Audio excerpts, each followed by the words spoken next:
জন্য আল্লাহ সুবহানাহু ওয়া তাআলা ঈমানদারদের প্রতি দয়া দেখান, ঠিক না ঠিক ভাইরা আমার? তো সেই জন্য বলছিলাম সেই ঈমান, এই ঈমান আমাদেরকে শিখতে হবে। ঈমানদারদের কথা আপনি একটু আগে বলছেন, আল্লাহ ঈমানদারদেরকে কোথায় তোলেন?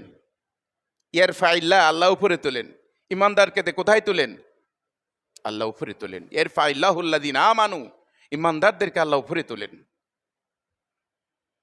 এই পৃথিবীতে যারা যত বেশি পাক্কা ঈমানদার তাদেরকে উপরে তোলেন নাই? কাবার ইমাম আব্দুর রহমান সুদাইসির নাম সবার মুখে আছে না নেই?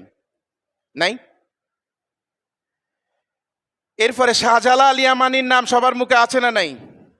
শাহপরানের নাম আছে না নাই? খানজাহানের নাম আছে না নাই? দেখে নাই কোনোদিন ছোট বাচ্চা শাহজালাল ইয়ামানি নাম শুনছে? এদের মান শান আল্লাহ আসমান আকাশচুম্বী করেছেন, ঠিক না বেঠিক?